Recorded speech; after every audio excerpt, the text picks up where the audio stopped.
talked about the Constitution and this country being founded on it. My problem is when I start talking about it, I get very upset. So forgive me, this will pass.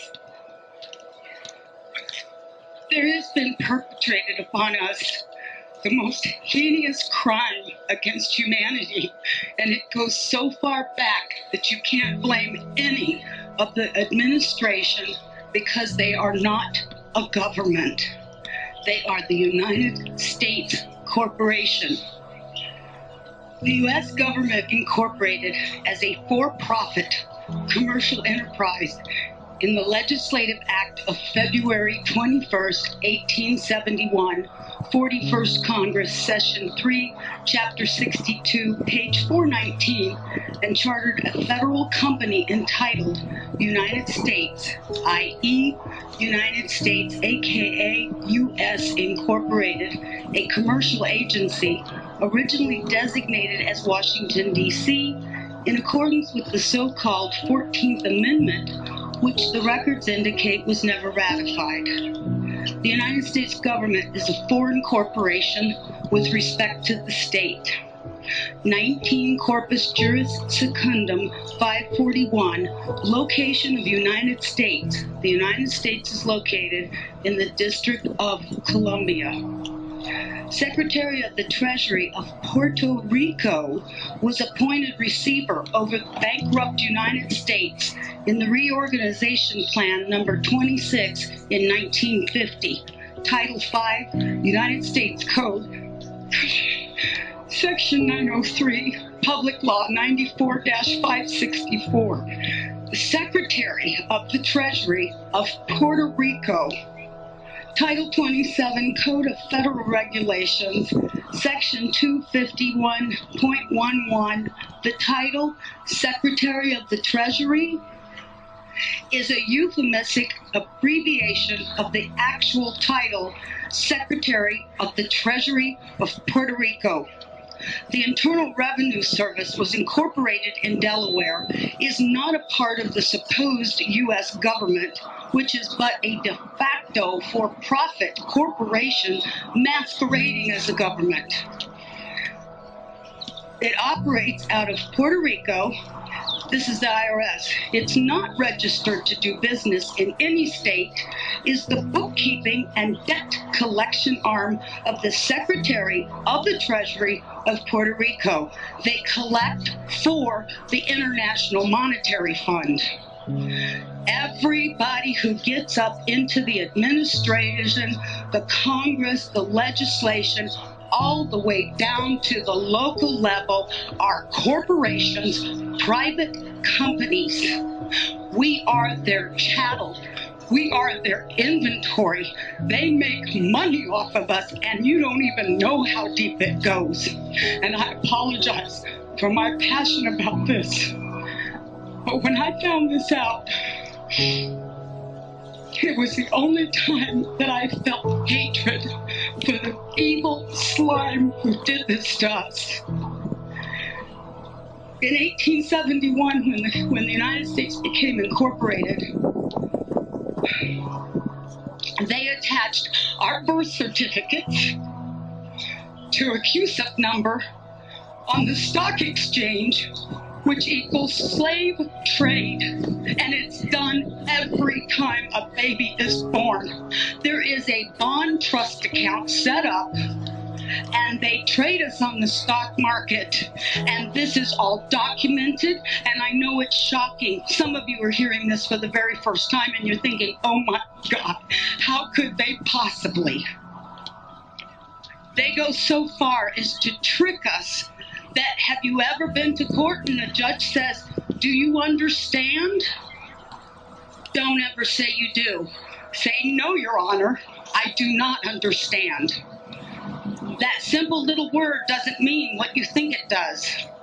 You have just given him permission, if you say, yes, I do understand, that you're going to stand under whatever he wants to lay on top of you. The courts are admiralty courts.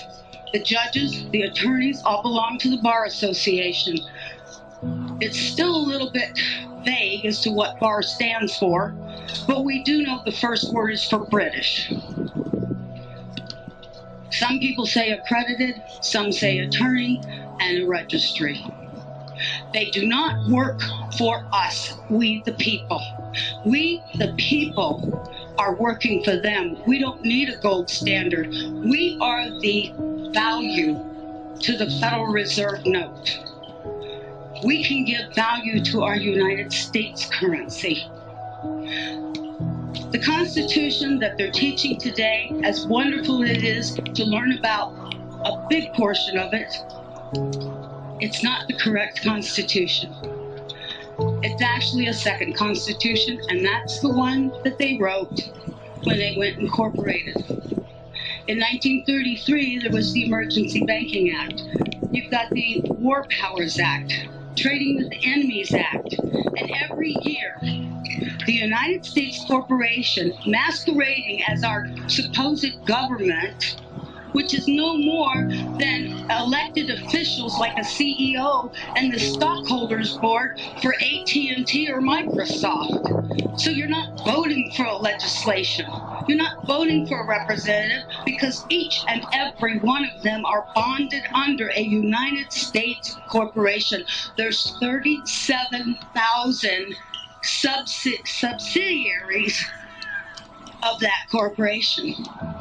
Every agency, when you look it up on Dun & Bradstreet, is listed as a corporation. It is a for-profit private company, and we are their inventory. I feel bad knowing that I've been enslaved all this time, and I'm sorry for the people during the civil rights, all the wonderful ones who were already in slavery and they thought they were freed. We've all been in this boat together, and people need to really wake up, and we need to hold these corporate officials' feet to the fire and insist the corporation must be dissolved, the Federal Reserve must be banned from this country, and we must turn our system of judiciary back to a common law.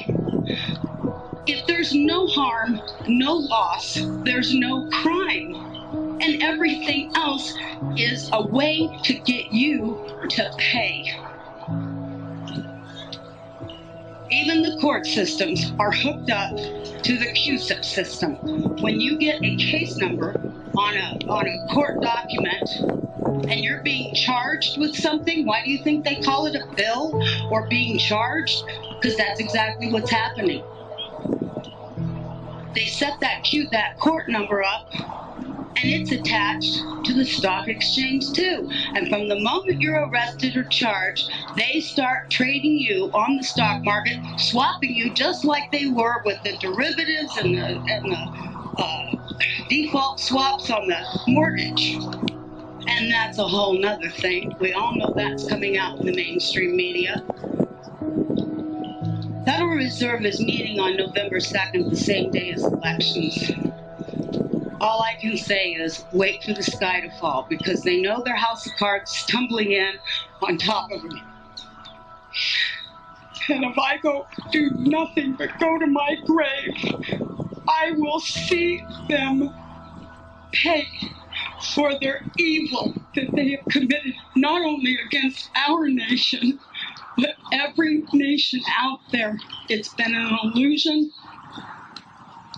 And every person who gets up, even Jan Brewer, Trent Franks, I don't care who they are, they know their position. They know they've been lying to you. Why do you think they have such a disregard for the Constitution? What Constitution? They know that they're doing as they damn well please, because as an employee of a company, can you go tell the boss how to run his company? Do you think he's going to change because of you? And when you add this all up and you think back to, especially lately, it's rolling over so quickly on itself. So when you go to the polls, I'm going to the polls. But I'm writing in the name of Jesus Christ, because there's no one, I will not vote for the lesser of evil. Because evil is evil. And I hope that someday we'll all be able to have real elections with a de jure government, a de jure constitution, and a common law of the land. I've got a few extra DVDs of a video called Secret of Oz. It explains the money situation very well. We don't have to have gold standard. North Dakota has a state-owned, state-chartered bank. They do not deal with the Federal Reserve. They haven't since 1909. They have a 3.2 unemployment rate right now, and they have a $600,000 surplus, and they're just rolling along like roses. They didn't suffer during the TARP, the bailout, and all of this. They don't have a foreclosure rate. So let's open our eyes and see what one state held their feet to the fire and didn't give in to the Federal Reserve.